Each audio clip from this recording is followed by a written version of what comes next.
नमस्कार विद्यार्थी मित्रांनो, विजन गव्हर्नमेंट जॉब हे आपल्या एज्युकेशन चॅनलवरती आपलं पुन्हा एकदा स्वागत आहे। आज मी इथं तुम्हाला या व्हिडिओ सेशनच्या माध्यमातून सप्टेंबर महिन्यामध्ये तुमचा राज्यसेवा 2019 साठीचा कितपत अभ्यास झाला पाहिजे, तुम्हाला कोणते कोणते सब्जेक्ट कव्हर करायचे आहेत, कोणते सब्जेक्ट स्टार्ट करायचे आहेत, ही सगळी आयडिया मी तुम्हाला या लेक्चरमधून देणार आहे। ही अगदी एक रफ आयडिया असेल, जेणेकरून तुम्ही तुमच्या अभ्यासाला तरी चांगल्या पद्धतीने सुरुवात कराल। सध्या सप्टेंबर सुरू आहे, त्यानंतर आपल्याला बराचसा अवकाश आहे राज्यसेवा 2019 साठी।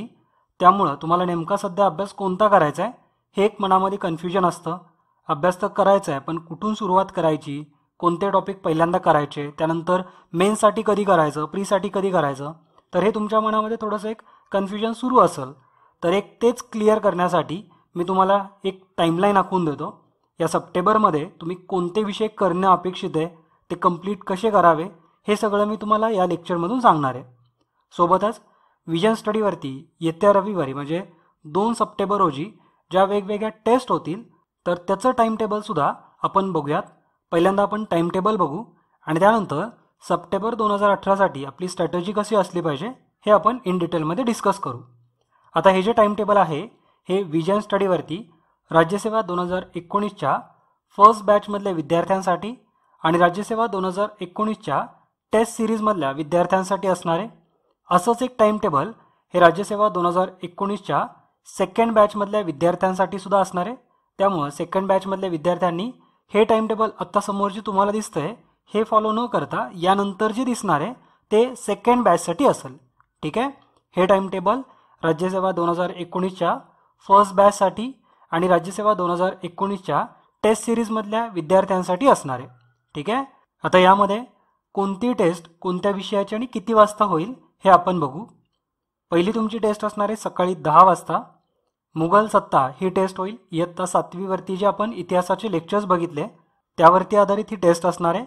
यामध्ये एकूण 30 क्वेश्चन असतील। त्यानंतर सर्वोच्च व उच्च न्यायालय म्हणजे सुप्रीम कोर्ट आणि हायकोर्ट यावरती आधारित टेस्ट ही सकाळी 11 वाजता होईल। यामध्ये एकूण 40 क्वेश्चन्स असतील। त्यानंतर सामान्य विज्ञान यावरती आधारित इयत्ता 7वी वरती आधारित एक टेस्ट होईल, ज्यामध्ये एकूण 50 क्वेश्चन असतील। सामान्य विज्ञान म्हणजे जो तुम्ही 7वी मध्ये सायन्स शिकला त्यावरती आधारित अख्ख्या 7वी वरती आधारित 50 क्वेश्चनची ती टेस्ट असणार आहे। ती असणार दुपारी 12 वाजता। पुढची टेस्ट ही जुलै चालू घडामोडी भाग 2 वरती असेल, ती असणार आहे दुपारी 2 वाजता।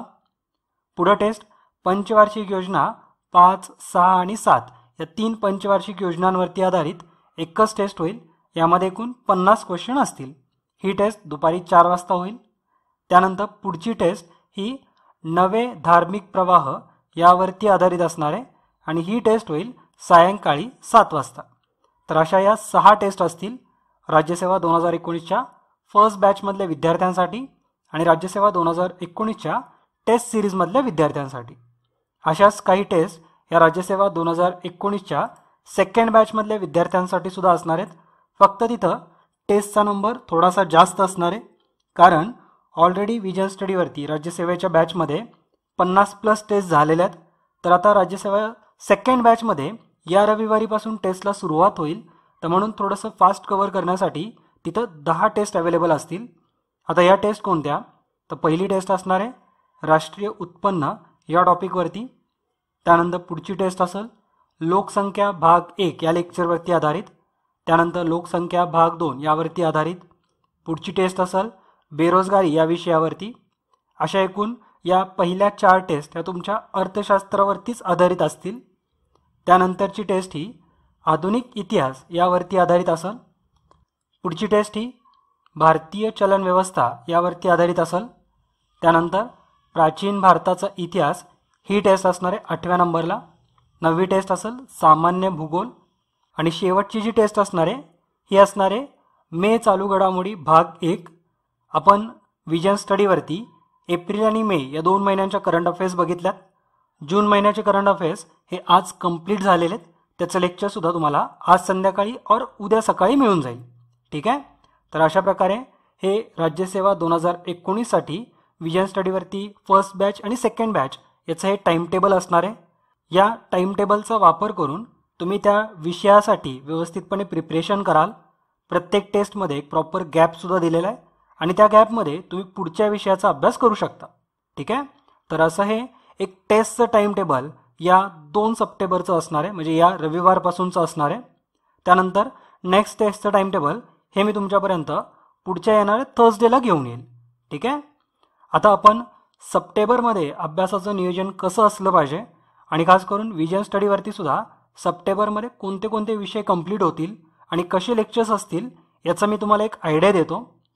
सप्टेंबरमध्ये आपल्याला राज्यशास्त्र म्हणजे आपला पॉलिटी हा विषय करायचा आहे, रेफरन्स बुकवरती आधारित. त्यानंतर महत्त्वाचे कायदे जे की पेपर 2चाच भाग आहे. त्यानंतर महाराष्ट्र भूगोल, इंग्रजी, अर्थशास्त्र, भूगोल स्टेट बोर्डवरती आधारित 4थी ते 9वीपर्यंत, इतिहास स्टेट बोर्डवरती आधारित 8वी ते 9वीपर्यंत आणि भूगोल NCERT वरती आधारित 6वी ते 8वीपर्यंत. तर असा एक रफ मी तुम्हाला आयडिया देतो आहे. आता आपण याला फॉलो कसं करायचं, ज्या विद्यार्थ्यांचं ॲडमिशन नाही आहे अशांना सुद्धा इथून मी एक गाईडलाईन देणार आहे. ज्या विद्यार्थ्यांचं ॲडमिशन आहे अशांनी तर या लेक्चरसाठी तयारच राहायचं आहे. जवळपास हे जर आपण सगळे विषय बघितले सप्टेंबर महिन्यामधले तर हे 140 लेक्चर्स आहेत, 140 लेक्चर असतील. तुम्हाला अराऊंड एका दिवसामध्ये 5 ते 6 लेक्चर्स या बेसिसवरती हे सगळे टॉपिक कव्हर होतील. ठीक आहे. यामध्ये तुम्हाला प्रत्येक सोमवारी ही सुट्टीसुद्धा देण्यात आली आहे आणि रविवारी पूर्णपणे आपला सुपर संडे असतो जो की आपण टेस्टसाठी युटिलाइज करतो. ठीक आहे. आता आपण राज्यशास्त्र विजन स्टडीवरती 2019च्या बॅचमध्ये ऑलमोस्ट आपण कव्हर करत आलो आहे. काही लेक्चर्स जे राहिलेत, एकूण 7 ते 8 लेक्चर्स राहिलेत, हे तुम्हाला सप्टेंबर फर्स्ट वीकमध्ये मिळून जातील. म्हणजे तुमचा राज्यशास्त्र रेफरन्स बुकवरती आधारित हा तिथं कव्हर होईल. आता जे विद्यार्थी घरी बसून किंवा विदाऊट एनी कोचिंग जे प्रिपरेशन करतायत अशांसाठी राज्यशास्त्रावरती बरेचसे रेफरन्स बुक हे मराठीमध्ये अवेलेबल आहेत. पॉलिटीचे मराठी पुस्तकं ही बरीचशी अवेलेबल आहेत, ते तुम्ही घ्या. त्यातून आता पहिल्या पानापासून वाचायला सुरुवात करायची का, तर असं नाही करायचं. आपण सिलॅबस समोर घ्यायचा. सिलॅबसमध्ये जसे पॉईंट्स दिलेत त्या पॉईंट्सनुसार एक एक मुद्दा कव्हर करायचा. ठीक आहे. यासाठी सिलॅबस चांगल्या पद्धतीने माहिती असणं हे गरजेचं आहे. आपण राज्यसेवेच्या एक्झामसाठी प्रिपरेशन करतोय ही गोष्ट लक्षात ठेवूनच अभ्यासाला सुरुवात करायची. त्यासाठी सिलॅबस कॉपी आवश्यक आहे. सिलॅबस कॉपी समोरच ठेवायची आणि मगच पॉलिटीच्या रेफरन्स बुकला सुरुवात करा. ठीक आहे. आणि ते रेफरन्स बुक एक कंप्लीट एक रीडिंग तरी तुमची सप्टेंबर महिन्यामध्ये झाली पाहिजे. त्यानंतर पेपर 2 मधलाच, जसं पेपर 2 मध्ये पॉलिटी आणि कायदे असे 2 विषय आहेत, तर महत्त्वाचे कायदेसुद्धा आपण सुरू करू. महत्त्वाचे कायदे यावरती आधारित तुम्हाला 10 ते 15 लेक्चर्स हे सप्टेंबरमध्ये अवेलेबल होतील. आता आपण असा प्लॅन आधी केला होता की ऑगस्टपर्यंत सगळे बेसिक बुक कंप्लीट करायचे, म्हणजेच स्टेट बोर्ड आणि NCERT. पण आता मेगावरती येणार आहे, तर म्हणून आम्ही तिथं मराठी ग्रामरचे लेक्चर्स दिले. त्यानंतर आंतरराष्ट्रीय संघटना आपण पूर्ण केल्या, कारण ते MCQ क्वेश्चन हे आपल्याला कुठल्याही एक्झाममध्ये विचारतील. सोबतच आपण अर्थशास्त्राचं रेफरन्स बुकसुद्धा आधीच सुरू केलं. त्यानंतर पॉलिटी रेफरन्स बुकसुद्धा आपण आधी सुरू केलं. तर हे विषय आपण आधी कव्हर केल्यामुळं आपलं जे स्टेट बोर्ड आहे, विशेष करून इतिहासाचं 8वी 9वी आणि भूगोलामध्ये इयत्ता 4थी, त्यानंतर 9वी आणि 10वी, तर हा जो भूगोल आहे हा आपला ऑगस्टमध्ये व्हायला पाहिजे होता, पण तो तिथं झाला नाही. पण असं नाही की ते होणार नाहीत, हे आता सप्टेंबरमध्ये कव्हर होतील, कारण आपण ऑगस्टमध्ये ऑलरेडी जो टाईम होता हा इतर सब्जेक्टसाठी दिला होता. ठीक आहे. आणि जर तुम्ही बघितलं तर विजन स्टडीवरती तुम्ही कमीत कमी दररोज 4 लेक्चर तरी बघताय आणि ते तुम्हाला सफिशियंट आहेत. तेवढा अभ्यास तुम्ही जर लक्षात ठेवला, तेवढा अभ्यास रेग्युलर करत राहिला तर तुम्ही एका राईट फ्लोमध्ये आहात. ठीक आहे. तर आता महत्त्वाचे कायदे हे सुद्धा आपण सप्टेंबरमध्येच सुरू करू. सेकंड वीकमध्ये ते सुरू होतील. त्यानंतर आता सायमल्टेनियसली महाराष्ट्र भूगोल रेफरन्स बुकवरती आधारित सुरू होईल. सप्टेंबरमधलेच हे सगळे टॉपिक मी सांगतोय. महाराष्ट्र भूगोलावरती जवळपास 10 ते 15 लेक्चर्स हे सप्टेंबरमध्ये तुम्हाला मिळतील. जे विद्यार्थी कोणत्याही सपोर्ट विना अभ्यास करतायत, म्हणजे ते घरी बसून अभ्यास करतायत, अशांनी महाराष्ट्र भूगोलासाठी सुद्धा एखादं रेफरन्स बुक घ्या आणि त्यामध्ये जे सिलॅबसमध्ये पॉईंट्स दिलेत तर तसे अर्धे तरी पॉईंट्स कंप्लीट करा. ठीक आहे. म्हणजेच महाराष्ट्राच्या भूगोलामध्ये खास करून प्राकृतिक भूगोल वाचा, त्यानंतर महाराष्ट्राची नदी प्रणाली वाचा आणि महाराष्ट्रामधल्या जे डोंगर रांगा, माती म्हणजेच मृदा, तर हा पार्ट तुम्ही कव्हर करा. जो लोकवस्तीचा किंवा महाराष्ट्राच्या मानवी भूगोलाचा जो पार्ट आहे, तो सोबतच जो अर्थशास्त्राशी रिलेटेड जो भाग आहे, जसं की महत्त्वाची पिके वगैरे, तर तो तुम्ही ऑक्टोबरमध्ये घ्यायचा आहे. सगळा आपल्याला अभ्यास एका महिन्यामध्येच करायचा असं नाही आहे. सप्टेंबरमध्ये तुम्ही महाराष्ट्राच्या भूगोलामध्ये सिलेबसमधले जे पॉईंट्स आहेत त्यापैकी अर्धे पॉईंट्स तरी कव्हर करा. भूगोल खूप वास्ट सब्जेक्ट आहे. भूगोलामध्ये फक्त महाराष्ट्रच नाही आहे तर जगसुद्धा आहे आणि भारतसुद्धा आहे. तर म्हणून सप्टेंबरमध्ये ॲटलिस्ट महाराष्ट्राच्या भूगोलातले अर्धे पॉईंट्स तरी कव्हर करा. त्यानंतर ऑक्टोबरमध्ये तुमचा महाराष्ट्र संपेल. ऑक्टोबरमध्येच आपल्याला भारताचा भूगोलसुद्धा सुरू करायचा आहे. त्यानंतर जशी जशी आपली प्री जवळ येईल त्यानंतर आपण जागतिक भूगोलाकडे जाऊ. ठीक आहे. त्यानंतर सप्टेंबरमध्येच इंग्रजी व्याकरणसुद्धा अभ्यासाला सुरुवात करा. इंग्रजी व्याकरण हे महत्त्वाचं आहे. येणाऱ्या एक्झाम्ससाठी ते तुम्हाला फायदेशीर ठरणार आहे. सोबतच इंग्रजी हा विषय आपल्याला राज्यसेवेच्या मुख्य परीक्षेमध्ये आहे, प्रीमध्ये सुद्धा आहे, पण आपल्याला तिथं पॅसेजेस सॉल्व करायचे आहेत. तिथंसुद्धा नक्कीच इंग्लिशचा वापर तुम्हाला होईलच, पण मुख्य परीक्षेला असल्यामुळं पण आत्ता आपला फोकस हा मुख्य परीक्षेमध्ये जे काही सब्जेक्ट आहेत त्यावरती असला पाहिजे. तर म्हणून इंग्रजीला सुरुवात ही तुम्ही सप्टेंबरपासूनच करा. ठीक आहे. त्यानंतर अर्थशास्त्राचं रेफरन्स बुक हे सुद्धा सप्टेंबरमध्ये आपले जवळपास आणखीन जे राहिलेले लेक्चर्स आहेत जसं की पंचवार्षिक योजना काही राहिल्या आहेत किंवा जो काही राहिलेला पार्ट आहे हा आपण सप्टेंबरमध्ये थोडा कव्हर करू. अर्थशास्त्र हे तुमचं पूर्णपणे ऑक्टोबरमध्ये संपणार आहे. ठीक आहे. त्यानंतर आता आपण भूगोलाला सुरुवात करू. इयत्ता 4चं भूगोल आणि इयत्ता 9चं भूगोल हे आपण सप्टेंबरमध्ये बघू. 5वी, 6वी, 7वी आणि 8वी हे लेक्चर्स तुम्हाला ऑलरेडी मिळालेत. ठीक आहे. त्यानंतर इतिहासामध्ये आपण 5वी, 6वी, 7वी हा इतिहास ऑलरेडी शिकलेला आहे. सप्टेंबरमध्ये इयत्ता 8वीचा आणि 9वीचा इतिहास आपण करूयात. ठीक आहे. जे विद्यार्थी सेल्फ प्रिपरेशन करतायत अशांनी सुद्धा हेच फक्त धडे वाचायचे आहेत. घरी बसून सुद्धा तुम्ही इयत्ता 8वी आणि 9वीचाच इतिहास करा.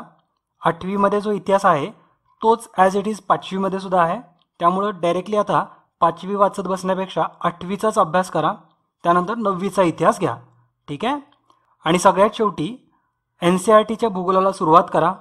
NCERT भूगोलामध्ये 6वीपासून ते 8वीपर्यंतचा अभ्यास करा. विजन स्टडीवरती सुद्धा भूगोल NCERT हे 6वी ते 8वी हे सप्टेंबरमध्ये कंप्लीट होईल. ठीक आहे. तर असं हे एक टाईमलाईन असणार आहे. विजन स्टडीवरती असेच लेक्चर होतील आणि जे विद्यार्थी सेल्फ प्रिपरेशन करत आहेत अशांनी सुद्धा हेच टॉपिक घरी बसून करा. ठीक आहे. असं भरकटल्यासारखा अभ्यास करू नका. कुठलाही टॉपिक अधूनमधून घेताय किंवा मध्येच कुठला तर टॉपिक घेताय असा अभ्यास करू नका. एक प्रॉपर गाईडलाईन्सच्या अंतर्गत अभ्यास करा. एक थोडंसं मार्गदर्शन असणं गरजेचं असतं. अभ्यास तर तुम्हीच करता, पण एका मार्गदर्शनाखाली जर अभ्यास केला तर त्याचा फायदा हा आपल्याला लवकर अनुभवायला मिळतो.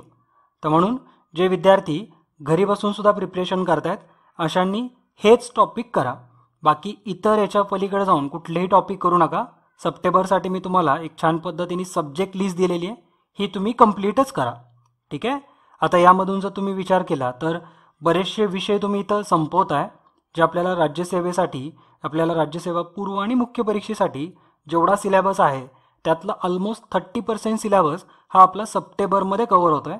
सप्टेंबरमध्ये तुम्ही पॉलिटी संपवताय, महत्त्वाचे कायदे बघताय, म्हणजेच पूर्णपणे पेपर 2 हा तुमचा इथं कव्हर होईल.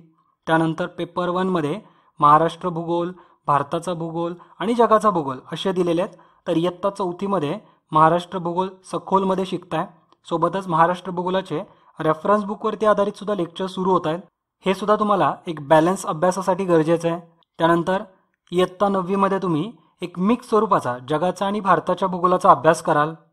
पुढे जाऊन आपण इथं इंग्लिशसुद्धा कंप्लीट करतो, म्हणजे सप्टेंबरमध्ये आपली इंग्रजीवरती सुद्धा एक पकड तयार होईल, जेणेकरून आपल्याला राज्यसेवा मुख्य परीक्षेसाठी टॅकल करता येईल आणि सोबतच एखादा मेगा भरती वगैरे आली तर आपल्याला तिथं इंग्रजीचा वापर होईल. ठीक आहे. त्यानंतर अर्थशास्त्र हा सुद्धा विषय महत्त्वाचा आहे. प्री आणि मेन्स दोन्हीसाठी याचं महत्त्व आहे. तर हा सुद्धा आपण इथं बघतोय. त्याच्यामुळे तुमचा जवळपास सप्टेंबरमध्ये 30% सिलेबस हा कंप्लीट झाला पाहिजे आणि तो तुम्ही अशा पॅटर्नमध्ये केला तर होईल सुद्धा. ठीक आहे. तर म्हणून हे लेक्चर्ससुद्धा बघा. जे विद्यार्थी सेल्फ प्रिपरेशन करतायत, जे थोडेफार फी अफोर्ड नाहीत करू शकत अशांनी काळजी करू नका. याच पॅटर्नमध्ये जरी अभ्यास केला तरीसुद्धा तुम्हाला एक चांगले मार्क्स मिळतील. ठीक आहे. आणि जे इंटरेस्टेड असतील, गरजू असतील, प्लस डेडिकेटेड असतील आणि थोडेफार फी अफोर्ड करत असतील अशांनी विजन स्टडीच्या सेकंड बॅचसाठी ॲडमिशन करू शकता. ठीक आहे. तर भेटूया आपल्या या लेक्चर्समध्ये. 2 सप्टेंबरला म्हणजेच आपल्या सुपर संडेला या ज्या वेगवेगळ्या टेस्ट होतील राज्यसेवा 2019ची फर्स्ट बॅच आणि सेकंड बॅच, तर या टेस्ट व्यवस्थितपणे द्या. तर सगळ्या विद्यार्थ्यांना माझ्याकडून टेस्टसाठी ऑल दी बेस्ट. चांगल्या पद्धतीने प्रिपरेशन करा, सिरियसली टेस्ट द्या.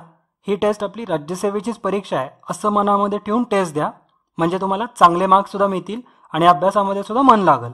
ठीक आहे. तर सर्वांना आणखीन एकदा ऑल दी बेस्ट. पेपर छान सॉल्व करा. भेटूया आपल्या लेक्चर्समध्ये. तोपर्यंत जय हिंद, जय महाराष्ट्र. धन्यवाद.